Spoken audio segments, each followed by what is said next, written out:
اللہ من الشیطان الرجیم من حمزہ ونفخہ ونفثہ بسم اللہ الرحمن الرحیم۔ آج کا ہمارا سبق تفسیر سورۃ البقرہ کی آیت نمبر 206 سے لے کے 210 تک ہے۔ اعوذ باللہ من الشیطان الرجیم بسم اللہ الرحمن الرحیم۔ وَإِذَا قِيلَ لَهُ اتَّقِ اللَّهَ أَخَذَتْهُ الْعِزَّةُ بِالْإِثْمِ فَحَسْبُهُ جَهَنَّمُ وَلَبِئْسَ الْمِہَادُ۔ اللہ تعالیٰ دو طرح کے لوگوں کی بات کر رہے ہیں۔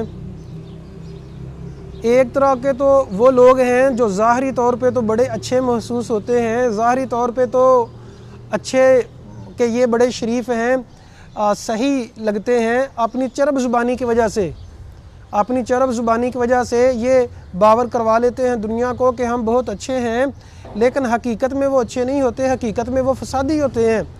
اللہ تعالیٰ فرماتے ہیں محمد کریم صلی اللہ علیہ وسلم کو کہ کچھ لوگ ایسے ہیں ان کی باتیں آپ کو بڑی اچھی لگتی ہیں لیکن وہ اندر سے بہت برے ہیں، منافق ہیں، اور ان کا کام فساد کرنا ہوتا ہے۔ کل ہم نے پڑھا اور سنا سمجھا کہ ایسا سچ گناہ ہے جس سے فساد پیدا ہوتا ہے، ایسا سچ جس سے لڑائی ہوتی ہے وہ گناہ ہے سچ بولنا، اور ایسا جھوٹ بولنا جس سے صلح ہوتی ہے لوگوں کی، ایسا جھوٹ بولنا ثواب ہے۔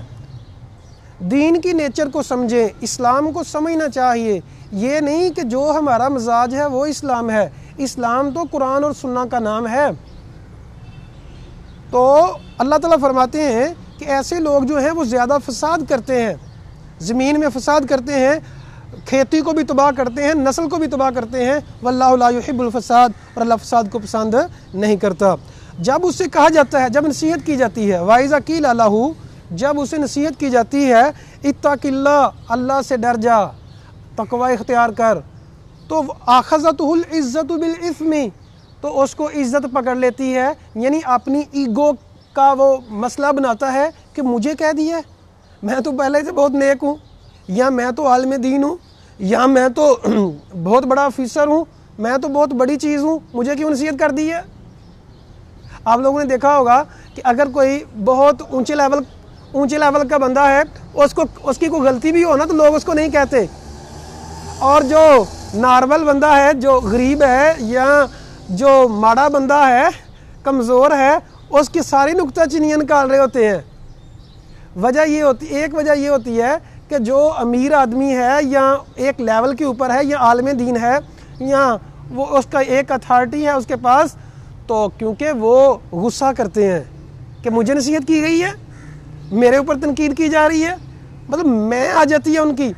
اللہ تعالیٰ فرماتے ہیں کہ اس کو اگر اسے کہا جائے کہ اللہ سے ڈر جا تو وہ ایگو میں آ جاتا ہے، وہ تکبر میں آ جاتا ہے، وہ کہتا ہے مجھے کہا ہے، تو جانتا نہیں میں کون ہوں۔ اکثر ہے نا جملہ، ہمارے ہاں یہ اکثر جملہ بولا جاتا ہے، وہ تو مجھے نہیں جانتا میں کون ہوں، اور بھائی تو کون ہے؟ جس طرح ایک حقیر نطفے سے ہم پیدا کیے گئے ہیں، تو بھی اسی نطفے سے پیدا کیا گیا ہے۔ جس قبر میں تو نے جانا ہے ہم نے بھی اسی قبر میں جانا ہے۔ کیا امیری، کیا غریبی، کیا ملازمت اور کیا مالک ہونا، اللہ کے ہاں سب برابر ہیں۔ تو اللہ تعالیٰ فرماتے ہیں کہ ایسے لوگ جو ہیں جو نصیحت سن کے تو تکبر کرتے ہیں کہ میرے بارے میں یہ کہہ رہے ہیں، اور بھائی دوسروں کے بارے میں کہا جا سکتا تو تیرے بارے میں نہیں کہا جا سکتا۔ تو عزیز سامعین، اپنی میں جو نہیں ختم کرتا وہ انسان کبھی نیک نہیں ہو سکتا، جس کو میں کی پڑی رہتی ہے۔ بابا بلے شاہ فرماتے ہیں کہ ساریاں پھولاں دا تو عطر بنا، پھر عطر دا تو دریا بنا، اس دریا دے وچ دن رات ڈبکیاں لا، بلیا تیری بو نہیں ہو مکنی، پہلا اپنی میں مکا۔ جتنی مرضی خوشبو آ رہی ہے آپ سے، جتنی مرضی اچھی ڈریسنگ کی ہوئی ہے، جتنی مرضی بڑی ڈگریاں لی ہوئی ہیں، جتنے مرضی امیر ہیں، جب تک اور آپ سمجھتے ہیں کہ ہم بہت نیک ہیں یا بہت بڑے عالم دین ہیں، ایگو تمہاری ختم نہیں ہوتی، کوئی نیکی نہیں ہے۔ اللہ تعالیٰ یہاں فرماتے ہیں کہ اس بندے کو جھوٹی عزت پکڑ لیتی ہے، کہتا ہے یار میری بےزتی کر دی تو نے، بھائی تیری بےزتی کیسے ہو گئی ہے؟ تو نصیحت سب کے لیے ہے. جب کہا جاتا ہے اللہ سے ڈر جاؤ تو وہ کہتا ہے کہ بھائی مجھے کہا جا رہا ہے. تو عزیز سامعین، اسلام جو ہے روحانیت کیا ہے؟ اپنی نفی کرنا. میں کچھ نہیں ہوں، میں کمزور ہوں. اپنی نیکیاں جو ہیں شیطان بار بار یاد دلاتا ہے، تو بڑا نمازی ہے، تو بڑا پرہیزگار ہے، تو بڑا اچھا ہے، لیکن فوراً شیطان کو کہیں میں کوئی اچھا نہیں. جو آپ کی تعریف کرتا ہے اسے کہیں نہیں بھائی میری تعریف مت کرو. نبی کریم صلی اللہ علیہ وسلم نے فرمایا اگر تمہارے سامنے کوئی تعریف کرتا ہے اس کے منہ میں مٹی ڈال دو.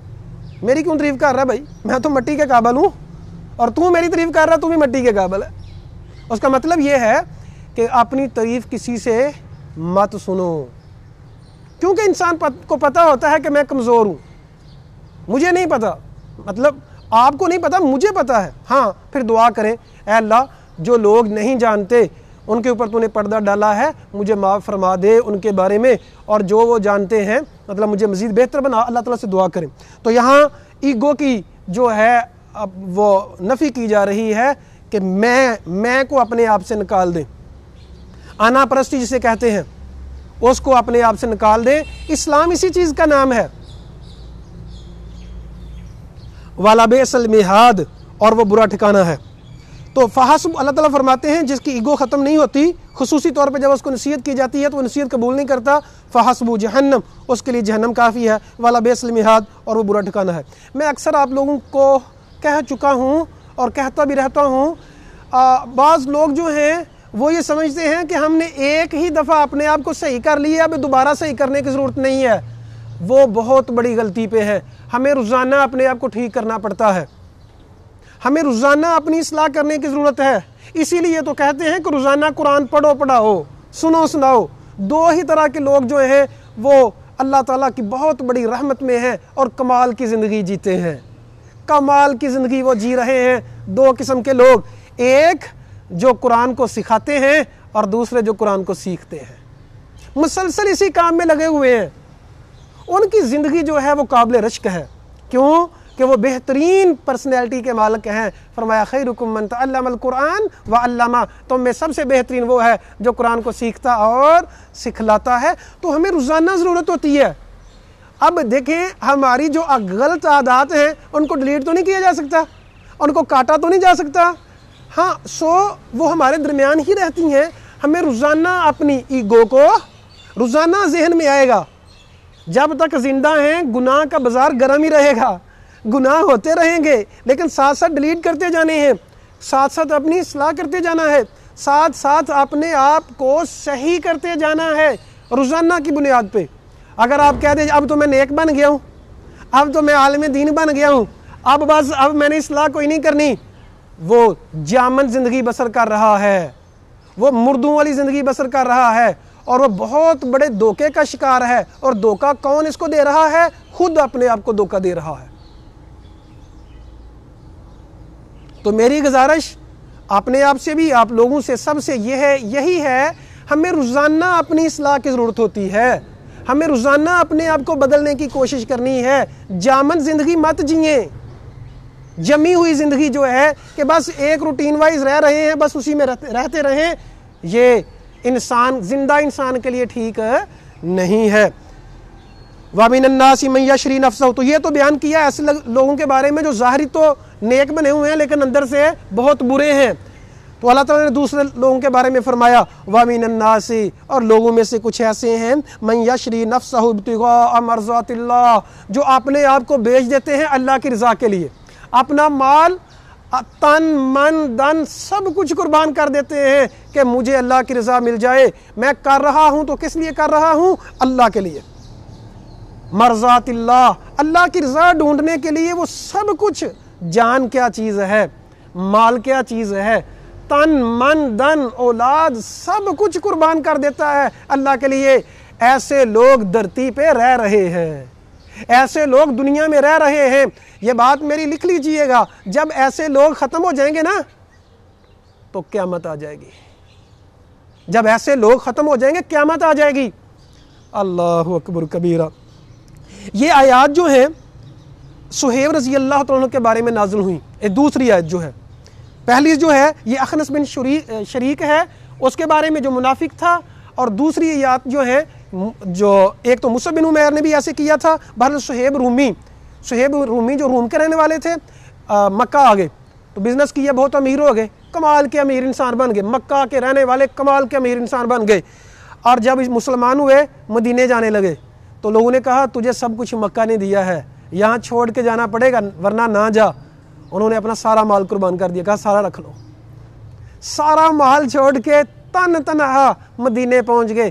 نبی کریم صلی اللہ علیہ وسلم نے فرمایا اے صہیب تو نے بڑا نفع مند سودا کیا ہے, اپنے آپ کو تو نے بیچ دیا اسلام کی خاطر, تو نے اپنا مال سارا قربان کر دیا اسلام کی خاطر. تو یہ آیت ان کے بارے میں نازل ہوئی تھی, لیکن یہ سب کے لیے ہے جو بھی اللہ کے لیے جیتے ہیں.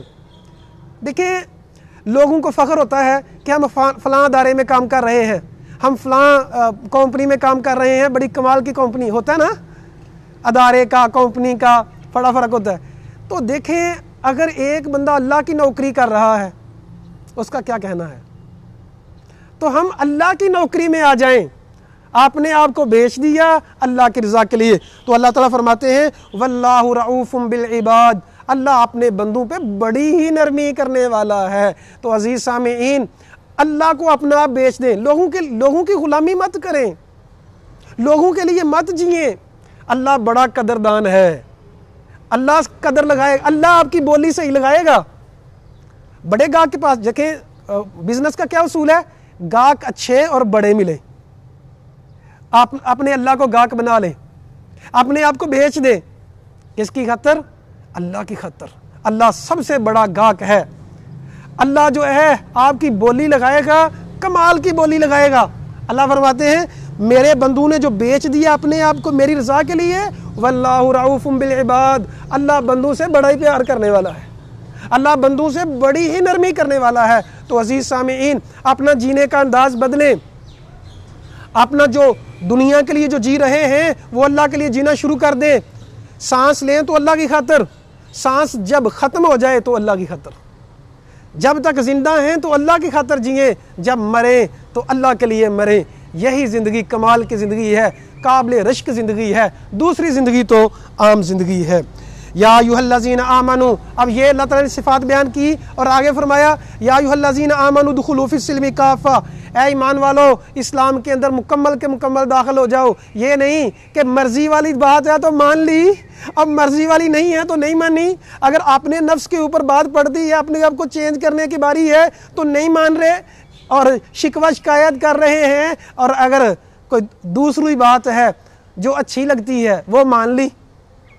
ہماری اکثریت ایسے کرتی ہے. شادی بیاہ کا موقع ہے, رسموں کو پکڑتے ہیں, اسلام کو فالو نہیں کریں گے, اپنی رسموں کو فالو کریں گے. اللہ فرماتا ہے اللہ کو یہ دو نمبری پسند نہیں ہے, اللہ کو حنیفاً بندے پسند ہیں, یکسو اللہ کے لیے جینے والے. تو اسلام کے اندر مکمل کے مکمل داخل ہو جاؤ. ولا تتبعوا خطوات الشیطان, شیطان کی پیروی نہ کرو, کیونکہ شیطان آپ کو اکساتا رہتا ہے کہ اس کی طرف نہ آنا, یہ مشکل ہے, لوگ باتیں کریں گے, ناک کٹ جائے گی. اللہ کے بندو اتنی زندگی جی لی, کیا ابھی تک یہ نہیں سمجھ آئی کہ لوگوں کو خوش کرنا ناممکن ہے؟ آپ لوگوں کو ابھی تک یہ نہیں سمجھ آئی؟ اتنی زندگی ہو گئی کہ لوگ تو کبھی خوش ہو نہیں سکتے, اور اللہ کیسے خوش ہوگا؟ اچھی نیت سے مسواک کر لیں اللہ خوش ہو جائے گا. السواک مطہرۃ للفم مرضات للرب, مسواک جو ہے منہ کو صاف کر دیتی ہے, رب کو راضی کر دیتی ہے. تو زندگی گزاریں اللہ کی خوشی میں, نہ کہ لوگوں کی خوشی میں. آپ ناممکن کام کیوں کر رہے ہیں؟ لوگ کیسے خوش ہوں گے آپ سے؟ یہ تو ناممکن ہے.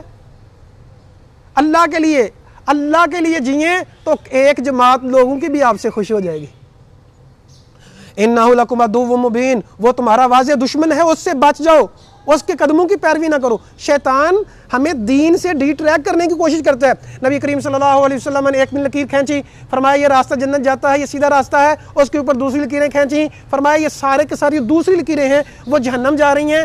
ہر ایک راستے کے اوپر ایک شیطان بیٹھا ہے جو لوگوں کو شارٹ کٹ کی طرف بلاتا ہے کہ یہ راستہ شارٹ کٹ ہے, یہ جنت جاتا ہے. فرمایا اس راستے کی طرف مت جانا کیونکہ وہ جہنم جا رہا ہے, میرا ایک ہی راستہ ہے. وَأَنَّ هَذَا صِرَاطِي مُسْتَقِيمًا فَاتَّبِعُوهُ, میرا ایک ہی راستہ ہے, اسی کی پیروی کرو. اور وہ کون سا راستہ ہے؟ قرآن اور حدیث والا. جس پر صحابہ کرام تھے، جس پر نبی کریم صلی اللہ علیہ وسلم تھے، تو شیطان کی پیروی نہیں کرنی۔ تو اللہ تعالیٰ فرماتے ہیں فَإِن زَلَلْتُم مِّن بَعْدِ مَا جَاءَتْكُمُ الْبَيِّنَةُ، اگر تم پھر گئے، یعنی اگر تم نے دین کی بات نہ مانی، اللہ نے سمجھا دیا، تعریف بھی کر دی، حکم بھی دے دیا، اگر تم پھسل گئے دین سے، مِّن بَعْدِ مَا جَاءَتْكُمُ الْبَيِّنَاتُ، واضح نشانیاں آنے کے بعد، فَاعْلَمُوا أَنَّ اللَّهَ عَزِيزٌ حَكِيمٌ، تو جان لو اللہ غالب حکمت والا ہے، اللہ تم پہ غالب ہے، اللہ کا سلطہ جو ہے، اللہ کی لاٹھی بے آواز ہے، اللہ کے عذاب سے تمہیں پھر کوئی چیز بچا نہیں سکتی، اللہ کی مخالفت نہ کرنا۔ دیکھیں کوئی چھوٹا انسان ہے، غریب انسان ہے، بندہ مخالفت کر بھی لے تو کوئی بات نہیں، کیا ہے تھوڑی سی چوٹیں آ جائیں گی تو ایک بندہ جو ہے وہ جا کے جرنل سے پنگا لے لیتا ہے، ایک بندہ جو ہے جا کے پہلوان سے پنگا لے لیتا ہے، تو ماری کھانی ہے نا۔ اللہ کے بندو، اللہ کی مخالفت کرتے ہو، تمہیں کچھ چلیں دنیا کا معاملہ ہو تو خیر ہوتی ہے، اللہ کی مخالفت کیسے کر لیتے ہو تم؟ تو اللہ کی مخالفت سے بچو۔ هل ينظرون الا ان ياتيهم الله في ظلال من الغمام، اللہ تعالیٰ فرماتے ہیں تم لوگ مانتے کیوں نہیں ہو؟ کیا وہ لوگ انتظار کرتے ہیں کہ اللہ بادلوں سے آئے، یعنی قیامت کا انتظار کرتے ہیں؟ والملائکۃ وقضی الامر، کہ فرشتے اور اللہ تعالیٰ آئیں اور فیصلہ کر دیا جائے؟ اگر اسی کا انتظار ہے تو سن لو، وَإِلَى اللَّهِ تُرْجَعُ الْأُمُورُ، سارے معاملات اللہ کی طرف لٹائے جاتے ہیں، ساری باتیں جو ہیں اللہ کو بتائی جاتی ہیں۔ سو بی ویئر، خبردار ہو جاؤ، احتیاط کرو کہ کیسے جی رہے ہیں۔ تو عزیز سامعین، ہمیں اپنے آپ کو دیکھنا چاہیے، ہم کیسے جی رہے ہیں، ہمیں کیسے جینا تھا، ہمیں کیسے جینا ہوگا، پلاننگ کریں اپنی بہتری کی، تاکہ دنیا میں بھی کامیابی مل جائے، آخرت میں بھی کامیابی مل جائے۔ اللہ سے دعا ہے اللہ حق بات کو سمجھنے کر اس پر عمل کرنے کی توفیق عطا فرمائے۔ اقول قولی ھذا استغفر اللہ لی ولکم ولسائر المسلمین۔